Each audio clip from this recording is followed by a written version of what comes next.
of League of Legends that makes reverse sweeps so incredibly difficult is the loser will always have side selection.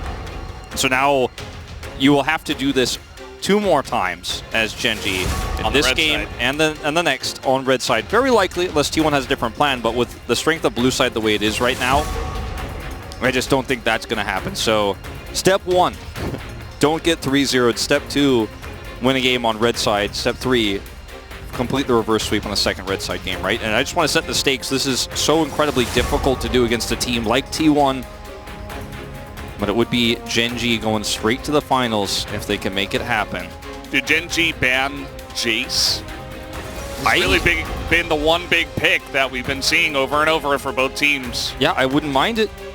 I think it is a massive pick, but the Elise is so strong with all the other types of picks that T1 like to play around the bottom side, and it will just be the Jace going over instantly. See if gen.g have a good response here. We talked about the Malphite priority. Maybe pushing that one up before the second ban phase could be another way to handle this, but it is very face-up if you do that. Looks like it's just once again going to be the Xayah coming through here. Yeah, and that's pretty interesting. I mean, T1 are going to see this straight away. They can go Varus, they can draft more range and more poke and essentially just try to snowball and go through that. They can also play Viego here. I think it's very strong. In this draft, Viego operates very well around poke, and you've got the Varus too. We have insane range, and Xayah is not very good into this type of poke. Sejuani comes through first, and now gen.g have a lot of things, a lot of threats here in this second ban phase. Like, even the Renata Glask becomes a big problem here, because if you're trying to get on top of this Varus Jace, the Renata just says no. Also great into Xayah. And they will prioritize the Malphite here first. Well, there are so many ways that T1 could take this draft. It's incredibly flexible. You know the identity of it, but there are so many different things that can supplement it. And this makes it such a big challenge now for gen.g. We'll see what they take away. I think Renata is one of the biggest concerns. Yeah, I would agree. I think that Renata can be very annoying as well.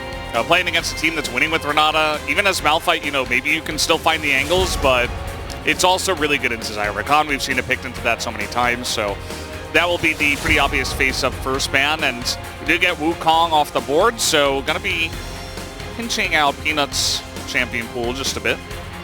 Yeah. See if they want to take away... Okay, it's going to be Lissandra again. Taken away from Faker here. And they will have, of course, the counter pick for the mid lane here for Chovy. So you feel pretty good about taking that one off the board and having an answer. As the Viego is still something T1 are considering themselves, potentially here in this draft. So we'll ban the Ahri. See if Peanut's down to just lock in the Viego here. Doesn't feel very strong with this composition, though, at all. I'd even almost prefer the Lee Sin in this one. Maybe that is the play. Yeah, you can see gen.g, they don't have a lot of great options here. This is a tense call. LeBlanc? And you could lock it, and then wait for that final pick. And that is what is going to happen, Valdez. Good call. You ban the Ahri, Lissandra's banned, so there's no great response here to the LeBlanc in lane. Yeah, and I guess that you save your jungle for last pick, which is kind of interesting. You don't see that every so often. Could have saved potential counter pick for mid, but instead they prioritize the LeBlanc. We'll see if Faker wants to just try to play Gragas here, but you're not going to have prio. Talia has been very weak at the end of the season. Over Tom Kenshin in the bot lane. Very different look here for some additional safety for this Varus. Will help out against the dive quite significantly, but you only get one Devour, and there are just too many different ways to get on top of this Varus. Should have played Kalista. Sylas going to be the pick here for Faker. Oh, this is greedy. And you can obviously have a better Malphite engage, but... Could be top as well. True. Sylas into Malphite. I think we saw that as well in Challenger. Yeah. You're right. So could be the choice for Zeus, which would be weird, but just because Zeus is such a great Jace player. What is the pick for Peanut? I mean, it could be a Jarvan angle. He's laughing. It's Olaf. Oh my god. He's laughing his way to an Olaf pick here. Well, I mean, it's a great tanky frontline here. We add the Olaf and the Malphite together. There is a ton of power in the front of your composition that can run at T1, get through the CC. You have really good hard engage on this Varus, and the Olaf could just run at Varus, and then everyone else follows up. So you have a guaranteed way to get your Malphite into ult range, because this was another problem that they faced in that previous game with the Malphite, is getting into range of Guma, as it will be the Sylas you talked about here. Faker playing the Jace in mid into the LeBlanc. I think that the composition here for gen.g is way stronger overall, even though the Olaf is arguably, of these 10 champions, the weirdest one we see. I think it actually fits the composition very well, and trying to the execution is enough here, Valdez. As this is a risky draft from T1, but if it gets ahead, man, does it really roll.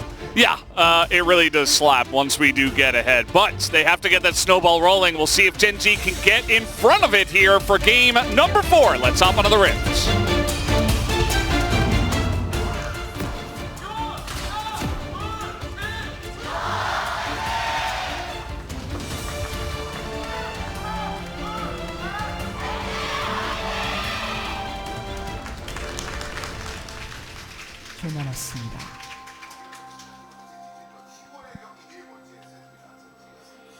Game 4.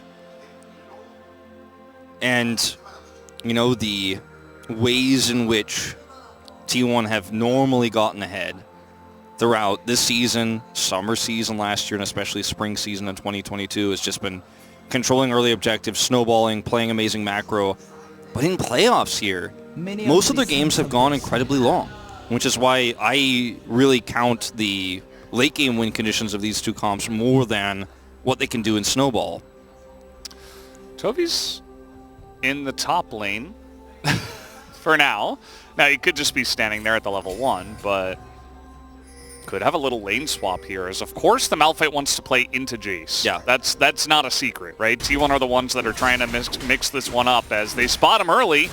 Could potentially swap now, but nope. And Doran's playing mid lane as Malphite. Okay, so it's happening. And this usually happens with Renekton and Jace, the two most common AD lane swap champions that have been around over the last 3 years. So this means that now you're playing into a Malphite in a very short lane versus the top lane, where Chovy is going to have some additional power there into a melee matchup early. So really a smart idea here from gen.g, and they were absolutely prepared for it. I was wondering if, yeah, there it goes. They swap it on the Observer client. Yeah, the very rare thing to see, but it is, whenever you see the mouse there for a second, it's kind of hyping away. Yeah. It's just such a rare, unusual circumstance. Always hiding it. Yeah, and also got to keep an eye on Peanut's jungle pathing, see exactly what he's going to be doing on the Olaf, if he's just going to be power clearing, which is, you know, back in the days of Olaf, this is basically what he did. He clears the jungle so incredibly quickly that you just love that farming power, the ability to clear it out, and then maybe look for ganks, but he has really fallen off. We haven't seen him for 400 days. The last player was Kwangdong Freak's Ellen against Canyon. That game wasn't very fun either. No. I remember that game, actually. Yeah, in that meta, you're only allowed to play Hecarim or Udyr, so... Yeah. It was an interesting idea, but it did not work. His owner's going to come here top and actually look for a gank onto Chovy, try to force out his summoner, but he does have distortion. Yep. Should have it, but see the amount of speed on the stacks as down he will go. Owner just picks it up, level 3, quick to the top side, and makes the gank happen. Yeah, well, you know, this is a pretty fantastic start, as now the wave is going to crash in here to top, or to the turret here for Zeus, and he's just going to have that there. Chovy is in an awkward spot here in terms of farming. Very disastrous beginning to this game, as, you know, Peanut is just power farming, as you say, and Chovy is going to try to look for some kill pressure here. He's got the Dematerializer to try to keep Zeus under this turret. It's so difficult against the Sylas. Just going to get that steal back of the health. Yeah, he's going to have to TP back to this one, just like Chovy did. Chovy has played top lane in the past. You know, we had some weird COVID circumstances, and we did see it, but Chovy's always been a player that people have said would do better as a top lane player, but I think that that is just kind of people's personal feelings about it. We don't have a lot of data on this. And LeBlanc is not a top champion, so hard to judge off of this game alone. As we see some missed engages. By the way, it's been a very long time, but Keria was always one of our more aggressive Tom Kench players, right? And it's just going back to the days where we were just beginning to realize Keria's strength. And everybody was just playing it as basically a Devour bot, which is normally what you would do, especially in the past when it wasn't your ultimate ability. You would just sit in the back and do that. As we're trying to swap again, as the fans are really enjoying that. Well, this is the thing that happens when you get ahead in one of these lanes, is you can constantly swap and push the tempo away. See how close Doran is to 6? Looks like pretty far away, because he's not threatening here at all. Well, you followed the swap. Yeah, lost only a few Thumbs up. minutes. Only a few minutes and 75% of your health. As that was spotted, they know that owner is here. Meanwhile, it's not going any better. And Doran is out of mana. And now if he has 6, it doesn't matter, because we are swapping back. And this is going to be the Drake going over to T1 once again, every single game. Just getting his advantages early. Oh, boy. Well. Yeah. Yeah, Faker is not scared at all, I suppose. He gets the back end. You know, Kronko did mention it on the space. A known tilter. And we put it, you and I just like looked at each other and wrote it on a piece of paper and put a check mark box next to it for some reason. That's what we do, but that's not going to feel great, losing your ultimate like that and just missing the recall there. So, yeah. Very frustrating at this point in time. And Chovy's lost a significant amount of farm. So this is going to hurt his ability to be a strong carry in the mid-game. Yeah, I'm sure he's not too happy about that either, as Peanut here is spotted on this one, as that will go the way of Peanut, who does smite it down, but already in a lot of trouble, as he does not have Ghost, he does not have Flash, he does not have a health bar, as over the wall goes Faker. Didn't have to do that, as Guma will pick up the kill. Well, this game is looking really rough for Gen.g right now. Chovy just desperately trying to farm it back here. Now in the top lane. Reminds me of T1 versus KT Game 5, where KT got this massive early game lead, and we're like, oh, I guess the series just ends like that. And then somehow T1 fought their way back. I mean, it's not over till it's over, right? But these are some huge leads for champions that really are going to accelerate quite quickly with them. Now, it is the lethal tempo Varus here, so it's not going to be lethality, you know, items coming in super early for him or anything like that. And it is, of course, a, you know, Sejuani that picks up the other kill. So it's not like you're really running away with this, but Jace has a lot of freedom in this game to farm. And Faker, you know, he did lose his flash, unfortunately, but otherwise is actually the highest farm in the game right now. So he is accelerated. I mean, these are big problems for Gen.g when we start setting up for these really important objective fights. I think the reason why our UI is broken is probably because we unlocked it so that we could move these champions around. I guess. I hope so. But, you know, the Rift Herald is about to spawn, and that was the reason I mentioned this. It's set to Baron right now at the top right. Yeah, okay. Just going to force out a flash here as the engage on the bottom side is decent, but now Paze has to flash away himself. His owner comes in with an ultimate, forces out the cleanse. At the end of the day, Paze is the one that uses both of his summoners. Keria has a Relic Shield and a set of Dematerializers. He's just very tanky at this early stage of the game, so even though Delight has level 6 first, it's just so difficult to all in without your 80 carries ultimate, and they end up obviously trading down on this one. Huge win here on the bottom side of the map here as Peanut tries to hold on to this Herald. He does have Smite, so pretty simple for him to just pick it up. So he's going to spot that coming in. It almost looked like he wanted to give some of that local gold as Zeus is going to get slowed. Okay. Now he has to kind of go in. He has stolen Doran's ultimate. Just goes back in once again as now he's in a lot of trouble. Down he goes. But was he baited into a rough position as down will go Peanut as well. Doran just has to flash to get out of this one. As T1 will be able to shore it up a bit. Man, this is the playoffs. You know, kind of, I guess, nerves coming through is the best way to put it here, that we are seeing from some of our teams as Keria's trying to take Doran out over the wall, as we're just seeing some really aggressive plays that have not worked out. And it's mostly been on Gen.g's side where they have overextended in a lot of these situations. This isn't going to be the worst case scenario by any means here, and Chovy's actually going to be the biggest winner of this because he's going to get plate gold here on the top side, and obviously Zayas didn't have teleport, so this is actually still nice, but could have just cut your losses and gotten out of here. Now, at least, like we mentioned, Chovy's going to get tons of money out of this, really good slows, picking up these axes and continuing the chase. And Zayas gets the double knock up here, and that's the moment where it's like, okay, God is flash, he has to back, maybe we should get out of here, because you end up giving over so much gold to T1 as a result. And Doran almost goes down, also has to flash, so big win here for T1, and that exchange isolated. Of course, still, LeBlanc picking up money is massive. Yeah.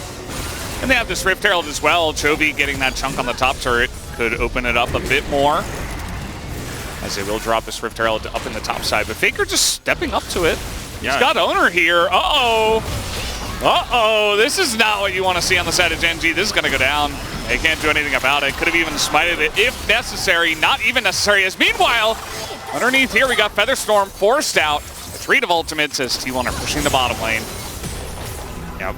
Another plate going down. This is a disaster. And Chovy is trying to hold his own. Doesn't get the charge, so he's not going to get that turret. Doran no ult for just a few more seconds here. It's about to get it, though. Zayas? Trying to bait him. He's just... Okay, Ignite comes down. It was all a bait. Down Ignite. To the end of it as he will tick out of this one, and Carriel will take the kill. Faker does not have flash. He is avoiding these axes very nicely, does hop away, but eventually he is going to go down. As Peanut will pick up the kill. 2v1. Yeah, another Drake going to the hands of T1. You just don't want to play this type of game with T1, where you're trying to lane swap and you're trying to trade objectives and you're trying to play around these baiting tactics where you're like, ooh, okay, he thinks my ult is down, but it's actually coming back up. No, T1 know your ult. They're actually baiting you. And they're making this into a big play here in mid, into Drake, into Plate's bottom side, for example. They can continue to push. Now we're looking at a 20 CS lead for Guma. And, you know, Chovy not getting that plate gold from the Herald hurts, but also the death here and no mythic for him and no damage done whatsoever to mid turret, because even though LeBlanc has spent a lot of time this game in the top lane, it matters very little about how much damage is done there compared to the mid turret, because that's the central point as a LeBlanc player that you need removed. As Doran is just like, oh man, I thought I was going to kill him. Then he ults through Ignite and dies. It's not what you want, and it's not what he was planning, but he was just caught a little bit off guard, as Faker will pay for this, but he's baiting this so that they can guarantee that they get that bottom Drake, because we could have seen Chovy teleport to bottom turret and then come over and contest. Faker's just pushing all the way to the turret to make sure that both the jungler is top here and that LeBlanc doesn't TP. You got to put on the pressure in order to open up the rest of the map, so he does that. Does have to pay his life for it, which is not great, as he gives Peanut another kill and allows him to finish his score drinker already. So Peanut with the power farming, actually, you know, very equal farming from the side of Owner as well. So it's just actually the two kills that are helping him out, as Faker is basically just ignoring Chovy and hitting the turret. He's like, I don't care. Meanwhile, Peanut is here. He's got Owner nearby, so he should be fine. Faker has an extra trigger, feels really brave with it. And it's, you know, quite an unusual build. You went, obviously, CDR boots here, and then just gone for some additional MR while stacking his tier. So we don't know what his main build is going to be just yet, but he just wants to follow Chovy, make sure Chovy doesn't get ahead or get fed in this game in any way. And just pushing him into turrets is absolutely the right way to play it if you have a long-range engage follow-up with the Sejuani. Speaking of, Peanut is in the enemy jungle. Remember, he does not have flash, so he might just go down, but he is standing his ground, actually. He's not scared of anything, as Faker's got a massive shield, probably the Hex Drinker in there as well, as does take a bunch of damage, but you see that gen.g are just being routed here. Delight as well going to be collateral damage on the backside of this one, as he was just trying to help. Doran is just, unfortunately, holding this wave on top side, can't help out at all. Had his ultimate there, but was on the wrong side of the map, didn't have TP, so had to walk top side. There's no way he could save his team there. And it's just the Sejuani. He's the problem. He's going to go first item Maw Malmortius here, Faker is, because why not when you're just trying to follow a LeBlanc, and Peanut's coming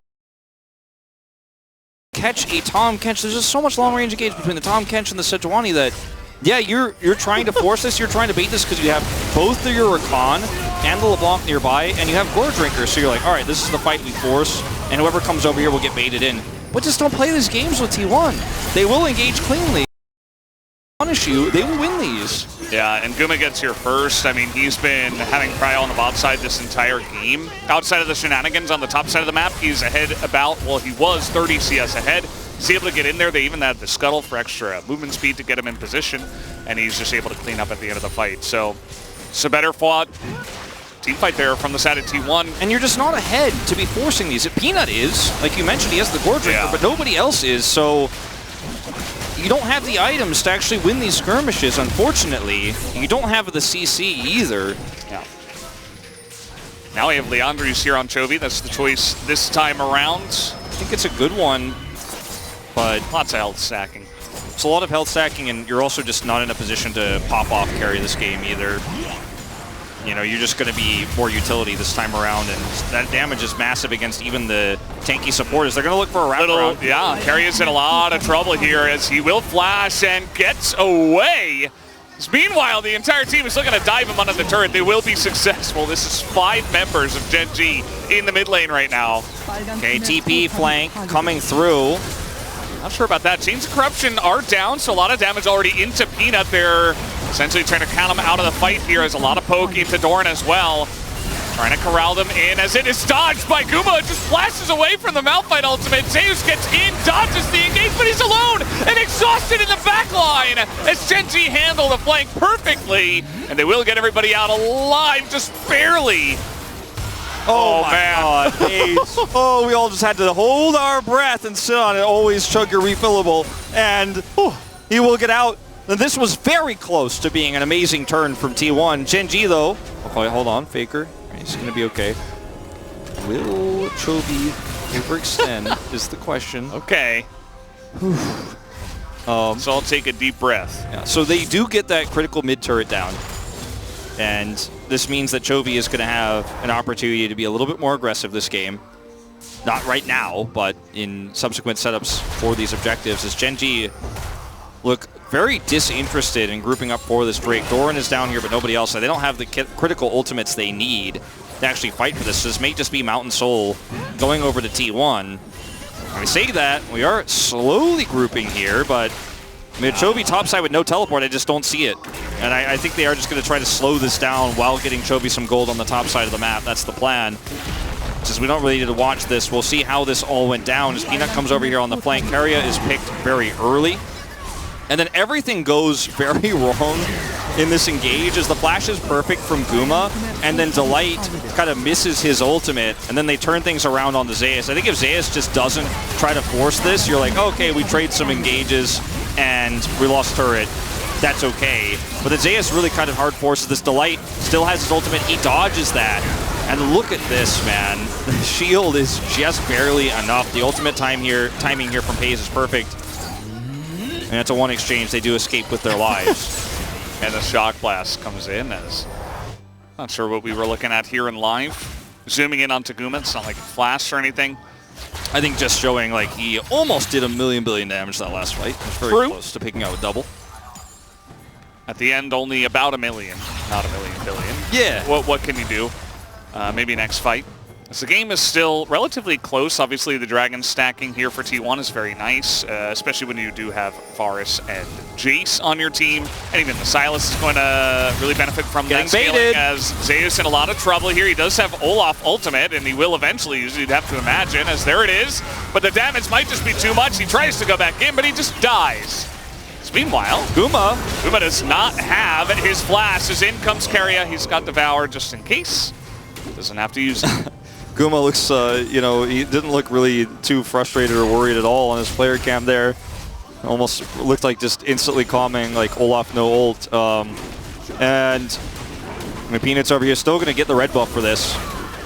As that was the kind of goal, was who can we catch here in the jungle after this pick. We'll be given over. And now you have the bottom turret going down. Chovy's dealing with this top push. And gen.g is kind of sitting pretty here. Yeah, you gave over Soul Point, but you're in a position now to win some team fights, potentially. You're going to have to win all of them. Because if T1 get that Soul, then this comp becomes so much more difficult to pull off. That being said, it's Leandri's LeBlanc. You know, it is a Xayah who's going to break through a lot of those resistances anyway, so it's not unplayable. It's not lethality Xayah like it has been so much over the last few years. We don't play that anymore. It's, with the Kraken Slayer here, all of the itemization good for the soul.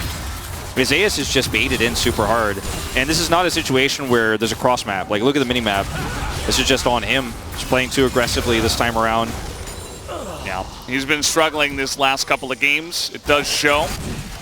As meanwhile, Chovy trying to be very annoying to Guma, who, you know, at times, especially with the Tahm Kench, there's not a lot of trade back, of course. You're just kind of sitting there trying to dodge some of the LeBlanc stuff. So if Gen.g ever get in the lead, this is where Chovy can begin to pop off. Yeah, and he's doing a lot of damage. And a lot of that damage has ended up being impactful, leading to eliminations. You know, he's 4/5 of his team's eliminations he was involved in, right? And he's been making such critical plays here on the Tahm Kench in particular. Just bleeding through that health bar, and the Silas and Science has been really massive. You see even in that moment where Zeus used the Olaf ult. I mean, look at this damage. They use the Olaf ult to try to get away from the chains, but it's like, no, the chains just kill you, actually. It's Leandri's. You cannot be CC'd, but you will still burn down and die. And I think the itemization here from Gen.g is really awesome. I mean, down to the Xayah Kraken Slayer, I think is exactly the right choice he wants here into this comp, and when you consider the soul, it feels even better. Zeus, okay. He's not going to back, actually. And what was meant as a counter pick for the Malphite, at the end of the day, you know, Malphite builds a couple of tanky items. How much are you really going to do as a Silas just on a Rod of Ages, who is still stacking, which is still stacking. Rod of Ages is not a person, turns out. So he's not really doing much in the side lane. Nope. Against Doran, so he's kind of just catching waves. And he's going to be a worse Malphite in these team fights, too, into a comp that has great disengage. Chovy. Chovy? Got to be careful about that one. Everybody on T1 is right there and ready to trade back. Yeah, not the Leandri setup he was looking for this time, trying to apply it to a few members. And yeah, he's very fed. I think he's like excited to really do some big boom boom damage. He has 7 stacks of Dark Seal, and he's not afraid to use them. He's going to have a Shadow Flame here as his 3rd item, too, so he's going to do a lot of damage. Even though Luden's is a lot more burst damage than Leandri's, LeBlanc will still do burst damage with the Leandri's. It's just then applying burn damage over a heavily stacked you know, team. So don't get me wrong, this is not just a, okay, he didn't go Luden, so he can't burst people. He still can, as we have seen. Yeah, of course. Leandri's still definitely a very viable option, even if Delights are looking for this. As okay, he's going to get the flash out of Keria. So much poke damage comes in, but they don't have Silas. As here they go, Gen.g are just going super deep. Can they get on the backlines? The question is no. Guma stands his ground, but Keria will be the first person to go down. Doran, the second, though, and a lot of low health bars here. As Zeus steals the Rakan ultimate, he's looking for it on the phase, and he will get in that backline. And that is a couple of kills for Zeus. Make it 3, actually, as he picks up the triple, and that will be Mountain Soul for T1. You can't just do this right before Mountain Soul. You can't actually force this like this if you're not going to commit, and you can see the hesitation from Gen.g. They ult with Peanut so they can set up for the knock-up here from Doran, and then when they don't end up hitting Guma, there's a moment of hesitation during Doran's stopwatch where they're like, do we follow up on this? Do we actually force this, or do we walk away?